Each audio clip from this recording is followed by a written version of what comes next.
देखिए कि ईरान युद्ध को ट्रंप की सबसे बड़ी गलती कहा जा रहा है। अमेरिका पर युद्ध का बोझ बढ़ता जा रहा है। ट्रंप ने पहले 4 हफ्ते की टाइमलाइन दी थी, अब अमेरिकी सेना 100 दिन के युद्ध की बात कर रही है। ईरान युद्ध के बाद ट्रंप की रेटिंग माइनस में चली गई है बॉस। युद्ध लड़ने के लिए ट्रंप यूएस कांग्रेस से पैसा मांग रहे हैं कि पैसा दो तब ना उधर मारूंगा। कांग्रेस कह रही कि पैसा कौन ही मार दूंगा मैं तुमको, भागो यहां से। ईरान में तबाही मचाने के बाद भी ट्रंप के हाथ कुछ नहीं लगा है। ईरान तक सीमित रहने वाला युद्ध 14 देशों में फैल चुका है बॉस।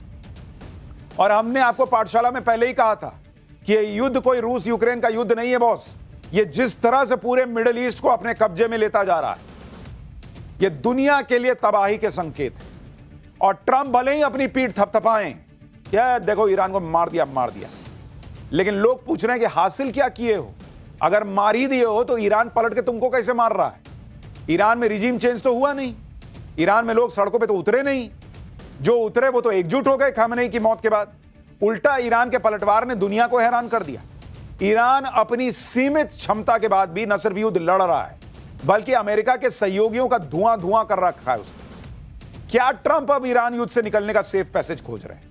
कैसे ईरान युद्ध भारत के पड़ोस तक आ गया है और ईरान ने क्यों कहा है कि वो 8 साल तक युद्ध लड़ सकता है, आज आपको सब बताऊंगा। ईरान ऐसे कौन से हमले कर रहा है जिसके बारे में अमेरिका तक ने नहीं सोचा था? यूएई क्यों इस युद्ध से अलग हो गया है? कैसे ट्रंप के साथी उनका साथ छोड़ते चले जा रहे हैं? ट्रंप ने कौन कौन से बड़े ब्लंडर कर दिए हैं? देखिए ईरान युद्ध कैसे अमेरिका के हाथ से निकलता जा रहा है और भारत के पड़ोस तक युद्ध पहुंच गया है। आप उसको देखिए, आप देखिए कि कितने देश ईरान युद्ध से प्रभावित हो रहे हैं। भाई ईरान ने अब तक मिडिल ईस्ट के करीब 14 देशों में अमेरिकी ठिकानों पर अपनी मिसाइलें दाग दी हैं, ड्रोन फोड़ दिए। Israel, Iraq, Saudi Arab, UAE, Qatar, Kuwait, Bahrain, Jordan, Oman, Cyprus और अजरबैजान में ईरानी मिसाइलों ने जमकर तबाही मचाई। वहीं नेटो देश तुर्की के ऊपर से ईरानी मिसाइलें उड़ने का दावा है, जिसे तुर्की ने इंटरसेप्ट करके आसमान में ही फोड़ दिया। जबकि लेबनान में इजराइल ईरान के प्रॉक्सी कहे जाने वाले हिजबुल्लाह के ठिकानों पर मिसाइलें बरसा रहा है। अमेरिका ईरान युद्ध की आंच भारत की सरहद तक आ पहुंची। कल अमेरिका ने हिंद महासागर में ईरान के एक वॉरशिप आइरिस डेना को डुबो दिया। इस हमले में अब तक ईरानी नेवी के 87 जवानों के शव बरामद हुए हैं। अमेरिकी सबमरीन ने श्रीलंका के पास इस जहाज पर अटैक किया था। ईरानी शिप आइरिस डेना पर हमले के इस वीडियो को देखकर साफ पता चलता है कि शिप पर पानी के भीतर से मिसाइल अटैक हुआ था और धमाका इतना तेज था कि पानी की लहर करीब 50 फीट ऊपर तक उठी। देख रहे हैं आप, इस तरह से हमला हुआ है और कहा जा रहा है कि यूएस सबमरीन ने अपनी MK-48 टॉर्पीडो से इस शिप पर हमला किया था। आइरिस डेना उन 19 विदेशी वॉरशिप में से एक था जो भारत मेहमान बनकर आया था। इन जहाजों ने 17 और 18 फरवरी को विशाखापत्तनम में हुए इंटरनेशनल फ्लीट रिव्यू में हिस्सा लिया था। राष्ट्रपति द्रौपदी मुर्मू ने INS सुमेधा से इस फ्लीट को रिव्यू किया था। भारत के साथ मिलिट्री एक्सरसाइज में हिस्सा लेने के बाद ईरान का यह जहाज वापस अपने देश लौट रहा था। जब यह श्रीलंका के पास उसके तट से करीब 40 किलोमीटर दूर था, उसी वक्त अमेरिकी सबमरीन ने इस पर मिसाइल दागी। दावा है कि ईरानी युद्धपोत पर न मिसाइलें थीं, न ड्रोन था, यह बिल्कुल निहत्था था। इसलिए सवाल उठ रहे हैं कि इस जहाज से अमेरिका को फिलहाल कोई खतरा नहीं था, तो फिर अमेरिका ने इसको क्यों डुबा दिया बॉस? अमेरिका जो हरकतें कर रहा है, आपको शोले फिल्म का वो गब्बर सिंह याद आ जाएगा बॉस, कि उसने ठाकुर के घर परिवार में निहत्थे बच्चों तक को मार दिया था और सोच रहा था मैंने बहुत तूफानी काम कर दिया। डोनाल्ड ट्रंप ने वही किया है, अमेरिका ने वही किया है कि वहां निहत्थे सैनिकों को तुमने बीच समंदर में मार दिया और अपने आप को चीता समझ रहे हो। वो तुमसे लड़ रहे थे क्या? वो तो बेचारे वहां से वॉर एक्सरसाइज करके वापस लौट रहे थे और उनको मार दिया तुमने अपनी पब्लिक को दिखाने के लिए, सोशल मीडिया पे वाहवाही लूटने के लिए कि देखो मैंने ईरान का एक और जहाज मार दिया। आप सोचिए डोनाल्ड ट्रंप कितना घबराया हुआ है बॉस, कि उसको इधर उधर जो मिले उसको मार के अपने लोगों को दिखाना है कि देखो मैं कुछ तो कर रहा हूं। ईरानी शिप पर हुए हमले के बारे में इंडियन नेवी का भी रिएक्शन आ गया है। भारतीय नौसेना का कहना है कि जब अमेरिका ने ईरान के शिप पर हमला किया तब उन्हें SOS यानी संकट का मैसेज मिला था, जिसके तुरंत बाद बचाव अभियान शुरू कर दिया गया और INS तरंगिनी जो उस साइट के पास मौजूद था उसे रेस्क्यू ऑपरेशन के लिए भेजा गया। वहीं आईएनएस इच्छक लापता लोगों के सर्च ऑपरेशन में लगाया गया है। अब आपको ग्राफिक्स के जरिए बताता हूं कि इस जहाज पर अमेरिकी सबमरीन ने कब, कहां, कैसे हमला किया। देखिए, ईरान का यह जहाज विशाखापत्तनम पोर्ट पर खड़ा था। यहां से श्रीलंका के आगे से होता हुआ अरब सागर की तरफ मुड़ा। इसी वक्त वहां यूएस नेवी की सबमरीन घात लगाकर बैठी हुई। उसने टॉर्पीडो से अटैक कर दिया और ईरान का यह जहाज 2 टुकड़ों में बंटकर डूब गया। अपने निहत्थे जहाज पर अमेरिका के इस हमले पर ईरान तमतमाया हुआ है। ईरान के विदेश मंत्री अब्बास अरागची ने कहा है कि उनके वॉरशिप डुबोकर अमेरिका ने बहुत बड़ी गलती कर दी। उन्होंने धमकी दी है कि अमेरिका ने जो कदम उठाया है ना, उसका अंजाम उसे आगे चलकर भुगतना होगा। अरागची ने कहा है कि हमला ईरान के तट से करीब 3000 मील दूर अंतर्राष्ट्रीय समुद्री इलाके में हुआ। उनके मुताबिक उस समय यह जहाज भारत की नौसेना के मेहमान के तौर पर वहां मौजूद था और उस पर करीब 130 नेवी ऑफिसर तैनात थे। अब ईरान की धमकी का ट्रेलर दिखना शुरू हो गया है। IRGC यानी ईरान रिवोल्यूशनरी गार्ड कॉर्प्स ने दावा किया है कि उसने अमेरिकी ऑयल टैंकर पर हमला करके उसे तबाह कर दिया। ईरान का कहना है कि यह जहाज हॉर्मुज स्ट्रेट को पार करने की कोशिश कर रहा था, जिसे ईरान ने फिलहाल बंद कर रखा है। यानी ईरान ने हॉर्मुज स्ट्रेट से किसी भी जहाज के आने जाने पर पाबंदी लगा रखी है। लेकिन इस अमेरिकी जहाज ने ईरान की धमकी को हल्के में लिया और अब वो धीरे धीरे पानी में डूब रहा है। और ईरान हर वो जवाब दे रहा है जिसकी शुरुआत अमेरिका कर रहा है। भाई, इंटरनेशनल वाटर में तुम मार रहे हो, निहत्थे लोगों को मार रहे हो, तो ईरान कह रहा है कि तुम अगर नियम नहीं मानते तो मैं कौन सा युद्ध का नियम मानूं, फिर मैं मारूंगा तुमको। और ईरान न सिर्फ अमेरिकी टैंकर पर हमले कर रहा है, बल्कि उसकी प्लानिंग तो इससे भी ज्यादा बड़ी है। ईरान ने धमकी दी है कि वो इजरायल के न्यूक्लियर पावर सेंटर डिमोना पर हमला कर सकता है। डिमोना न्यूक्लियर साइट को आधिकारिक तौर पर Shimon Peres Negev nuclear research centre कहा जाता है। यह इजरायल के नेगेव रेगिस्तान में एक बेहद गुप्त परमाणु केंद्र बताया जाता है। कहा जाता है कि यहीं पर इजरायल के परमाणु बम रखे हुए और इसे इजरायल की परमाणु बम फैक्ट्री कहा जाता है। इसी पर ईरान कह रहा है कि लोग कह रहे हैं कि ईरान हमला कर सकता है। ईरान के एक सैन्य अधिकारी ने कहा कि ईरान इजरायल की डिमोना न्यूक्लियर साइट पर हमला करने की धमकी दे रहा है। इजरायल की इस न्यूक्लियर साइट का ऑफिशियल नाम Shimon Peres Negev nuclear research centre है, जो नेगेव रेगिस्तान में डिमोना शहर से करीब 13 किलोमीटर की दूरी पर बना हुआ। दावा किया जाता है कि इजरायल ने 1958 में फ्रांस की सीक्रेट हेल्प से यह परमाणु रिसर्च सेंटर खोला था। ईरान के लिए इस न्यूक्लियर सेंटर को निशाना बनाना इसलिए मुश्किल है क्योंकि दावा है कि यह जमीन के अंदर करीब 100 मीटर की गहराई में है। इस एरिया को इजरायल ने पहले ही नो फ्लाई जोन घोषित कर रखा है। परमाणु सेंटर की सुरक्षा के लिए इजरायल ने 3 लेयर की सिक्योरिटी बना रखी है, जिसमें शक्तिशाली आयरन डोम, एरो 3 और David's sling air defence system शामिल है। ईरान ने अमेरिका की नींद उड़ा रखी है, बॉस। इजरायल की नींद उड़ा रखी है। अमेरिका के खतरनाक फाइटर जेट F-15 को मार गिराने का फिर से दावा किया है। हालांकि अमेरिका ने इन खबरों का खंडन किया है। ईरानी न्यूज एजेंसी ने एक वीडियो जारी किया जिसमें एक फाइटर जेट आसमान से पहाड़ियों में गिरता दिख रहा है। ईरान का दावा है कि यह अमेरिकी फाइटर जेट है। ईरान की बैलिस्टिक मिसाइल ऐसा मार रही है कि उनके सामने 5-5 लेयर के एयर डिफेंस सिस्टम फेल हो जा रहे हैं, बॉस। आप देखिए कि ईरान की मिसाइलें इजरायल के एयर डिफेंस को चकमा देते हुए अपने टारगेट को तबाह कर दे रही है। जो बम फूट रहा है, ऐसे ही फूट रहा है। भाई, ईरान इसके लिए जी जान लगाए हुए। आप वीडियो देखिए। ईरान की एक बैलिस्टिक मिसाइल को रोकने के लिए इजरायली एयर डिफेंस सिस्टम की 2 मिसाइलें लॉन्च होती है, लेकिन ईरान की मिसाइल इजरायल की दोनों मिसाइलों को छकाते हुए तेल अवीव में अपने टारगेट को फोड़ देती है। देखिए, एक बात समझिए, ईरान अकेला लड़ रहा है, बॉस, अकेला। और इधर उसके सामने उसके पड़ोस से लेकर उधर इजरायल तक अलग अलग लेयर के डिफेंस सिस्टम मौजूद हैं। फिर भी वो इजरायल को भी फोड़ रहा है और जो लोग अमेरिका का साथ दे रहे हैं, जो देश, उनको भी फोड़ रहा है। ईरान अगर इजरायल पर 10 मिसाइल मारता है ना, तो उसमें से 1 या 2 ही मिसाइल जाकर वहां गिर पाती है, और वो ईरान के लिए बहुत बड़ी कामयाबी है। क्यों, मैं आपको बताता हूं। क्योंकि ईरान की मिसाइल्स को मल्टी लेयर एयर डिफेंस का सामना करना पड़ रहा है। कैसे हो रहा है आपको दिखा रहा हूं। देखिए, ईरान की मिसाइल जब निकलती है ईरान से, तो सबसे पहले तो उसको इराक रोकता है, क्योंकि वो पड़ोस में है। तो उधर से इजरायल तक पहुंचने के लिए पहले इराक से गुजरेगी, इराक रोकता है, वहां पे अमेरिका रोकता है। इराक में अमेरिकी पेट्रियट डिफेंस सिस्टम इन मिसाइलों को रोकता है। यहां से जो मिसाइल बच गई, मान लीजिए 10 छोड़ा, 2 बर्बाद हो गई, 8 निकली, वो आगे जाती है। आगे सीरिया और जॉर्डन के एयर स्पेस में इंटर करती है। जॉर्डन भी ईरान की मिसाइलों को इंटरसेप्ट करता है और इस समय तक इजरायल के फाइटर जेट्स मिसाइलों को नष्ट करना शुरू कर देते हैं। क्योंकि बगल में तो है नहीं, यहां से निकले 5 मिनट में पहुंच गए। पहले जैसे ही निकलता है इराक के ऊपर 2-4 फोड़े, वहां से मैसेज चला जाता है कि भाई बाकी बच गया, तेरे तरफ आ रहा है। जैसे ही वो पता चलता है कि आ रहा है, इजराइल अपने फाइटर जेट उड़ा देता है और रास्ते में नष्ट करना शुरू करता है। इसके बाद भी कुछ मिसाइल इजराइल बॉर्डर तक पहुंची जाती।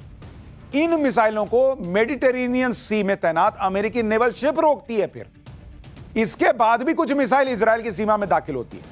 अब जो इजराइल पहुंच गई, उसके लिए ऐसा नहीं कि गया पहुंच गया अब मारता हूं मैं, वहां 5 लेयर का एयर डिफेंस सिस्टम अलग एक्टिव कर रखा है इजराइल।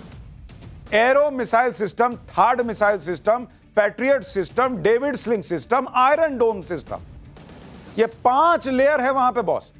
इन सब के बाद भी कुछ ईरानी मिसाइलें इजराइल पर गिर रही हैं, तेल अवीव और हाइफा जैसे शहरों को नुकसान पहुंचा रही हैं। आप सोच रहे हैं बॉस, ईरान का जज्बा देखिए आप, उसको पता है कि सब घेर के मार रहे हैं लेकिन लड़े जा रहा है, क्योंकि वो कह रहा है कि तुमने सोच लिया कि मेरे पास परमाणु बम है इसलिए मैं मर जाऊं। तुमको लगता है कि मेरे यहां लोग जो है सत्ता परिवर्तन चाहते हैं, इसलिए तुम घुस के हमारे सुप्रीम लीडर को मार दोगे, इसलिए मैं मर जाऊं। ये ईरान नहीं बर्दाश्त कर रहा है और वो लड़ रहा है सबसे। ईरान की मिसाइलों को 9 लेयर का एयर डिफेंस सिस्टम का सामना करना पड़ता है। इतने तगड़े एयर डिफेंस सिस्टम के बाद भी ईरान की मिसाइलें इजराइल में तबाही मचा रही हैं, तो ये ईरान के लिए बड़ी कामयाबी है। और इसलिए अमेरिका और इजराइल दोनों जो है ना अलबलाए हुए हैं, ट्रंप अलबलाए हुए हैं, क्योंकि उन्होंने सोचा नहीं था कि ईरान ये कर देगा। और इस अलबलाहट में उनको जो सामने दिख रहा है उसको फोड़ने की कोशिश कर रहे हैं। अमेरिका और इजराइल ईरान पर 3 तरफा हमले कर रहे हैं, एक जमीन से, दूसरा आसमान से, तीसरा समंदर से। यह अमेरिकी नेवी के वॉरशिप का वीडियो देखिए, एक के बाद एक मिसाइलें लॉन्च हो रही हैं। बताया जा रहा है कि तेहरान को तबाह करने के लिए अमेरिका अपनी खतरनाक मिसाइलों का इस्तेमाल कर रहा है, जिससे ईरान को ज्यादा से ज्यादा नुकसान पहुंचाया जा सके। अपने ऊपर हो रहे हमलों से इजराइल से लेकर अमेरिकन एलाइज जो हैं वो इतना परेशान हो गए कि वो ईरान को एकदम मिट्टी में मिला देने पर आमादा है। तो भाई एक बात बताओ, तुम तो कह रहे थे कि तुम वहां लोगों के लिए सत्ता परिवर्तन करना चाहते हो, जब पूरा घर ही मिट्टी में मिला दोगे तो मेन डोर का लॉक चेंज करोगे। मेन डोर के पीछे जब कुछ बचा ही नहीं, पूरा घर तुम मिट्टी में मिला दिए, फोड़ दिए, तबाह कर दिए, तो मेन डोर का लॉक क्या चेंज कर रहे हो? जब मासूम लोगों को मार ही दिए तो किसके लिए ये सब कर रहे हो? आप सोचिए अमेरिका की सनक क्या है, उसको खुद नहीं पता वो क्यों कर रहा है। और मैंने आपको पाठशाला में बताया था कि डोनाल्ड ट्रंप अपने ऊपर जो आया है ना कि भाई ये आदमी पे सुप्रीम कोर्ट ने कह दिया कि पैसा लौटाओ दुनिया भर का, अप्रूवल रेटिंग आज की डेट में माइनस में चल गई है। ये करोगे तो माइनस में ही ना जाएगी। आप देखिए कि अमेरिका और इजराइल के हमले से ईरान धुआं धुआं हो रखा है। यूएस ने ईरान के सनंदाज में कई बड़े हमले किए हैं। ये तुम जो कर रहे हो अमेरिका, ये तुम ईरान में खुशहाली लाने के लिए कर रहे हो।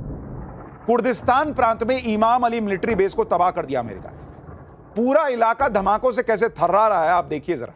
ईरान की राजधानी तेहरान में अमेरिका और इजराइल ने मिलकर कमर तोड़ एयर स्ट्राइक, रात के अंधेरे में तेहरान पर बड़े बड़े बम गिरा दिए, जिसके बाद तेहरान में भयंकर नुकसान हुआ। आप सोचिए दुनिया की क्या हालत हो रखी है कि दुनिया में कोई डोनाल्ड ट्रंप से पलटकर नहीं पूछ रहा कि एक बात बताओ, अगर तुम परमाणु बम फोड़ने निकले हो तो रिहायशी इलाके में क्या बम गिरा रहे हो? वहां फ्लैट नंबर 4/320 में जो है वो तुम्हारा परमाणु बम रख के बैठा है क्या ईरान? और तुम सत्ता परिवर्तन करने निकले हो तो ये किसका घर गिरा रहे हो, किसको मार रहे हो? नहीं, अमेरिका मार रहा है। और इसलिए ईरान जो कर रहा है ना, वो दुनिया के लिए मैसेज है कि अमेरिका की इस गुंडागर्दी, इसका जवाब देना होगा। अमेरिका इसलिए ताबड़तोड़ हमले कर रहा है क्योंकि ट्रंप जल्दी से जल्दी इस युद्ध को खत्म करना चाह रहे हैं, क्योंकि युद्ध का एक एक मिनट अमेरिका की जेब ढीली कर रहा है। अमेरिकी ऑपरेशन एपिक फ्यूरी के पहले 24 घंटे में $779 मिलियन यानी करीब 7,139 करोड़ रुपए खर्च हुए। युद्ध शुरू होने से पहले सैन्य तैयारी में ही $630 मिलियन यानी करीब 5,773 करोड़ रुपए खर्च हो चुके हैं। सैन्य तैयारी और पहले दिन के हमले की लागत मिलाकर 12,830 करोड़ रुपए खर्च हो चुके हैं। यूएसएस गेराल्ड आर फोर्ड युद्धपोत और स्ट्राइक ग्रुप की एक दिन की लागत करीब 60 करोड़ रुपए आती है। अमेरिका ने फारस की खाड़ी में 2 युद्धपोत तैनात किए हुए, जिनका रोजाना का खर्चा 130 करोड़ रुपए आ रहा है। ईरान युद्ध पर अमेरिका का लगभग $65 बिलियन यानी करीब 6 लाख करोड़ रुपया खर्चा हो सकता है, ऐसा माना जा रहा है। अगर युद्ध 2 महीने से ज्यादा चल गया तो यह खर्च $200 बिलियन यानी करीब 18 लाख करोड़ रुपए से ज्यादा हो सकता है। इसके अलावा अमेरिका जो नुकसान हो रहा है वो तो अलग है। जैसे ईरान ने अमेरिका का $1 बिलियन का रडार उड़ा दिया, अमेरिका के 3 F-15 फाइटर जेट तबाह हो चुके हैं। अमेरिका में तो युद्ध का खर्च बताने के लिए एक वेबसाइट शुरू कर दी गई है जिसमें युद्ध का खर्चा कितना हो रहा है वो पर सेकंड डिटेल पब्लिक को दी जा रही है।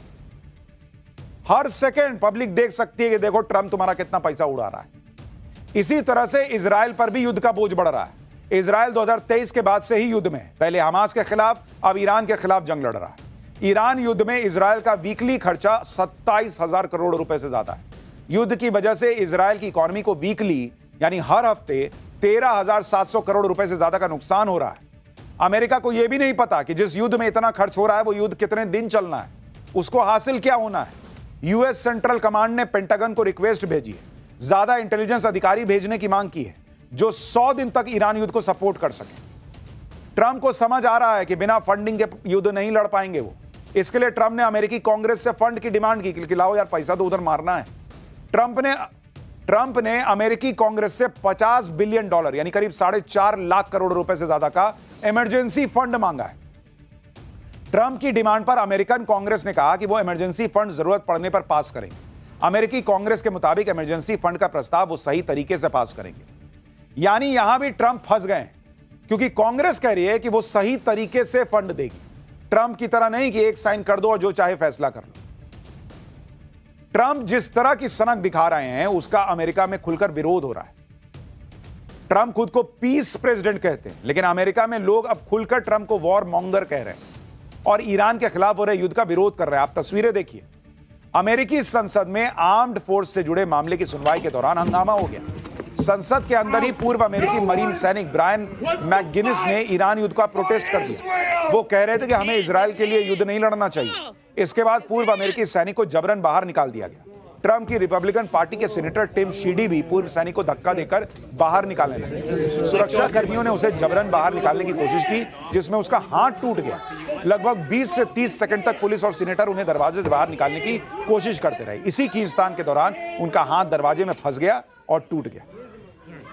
ईरान युद्ध पर हो रहे बेहिसाब खर्च पर अमेरिका में जमकर पॉलिटिक्स हो रही है। अमेरिकी सेनेटर बर्नी सैंडर्स ने ईरान युद्ध के लिए ट्रंप को आड़े हाथों लिया है।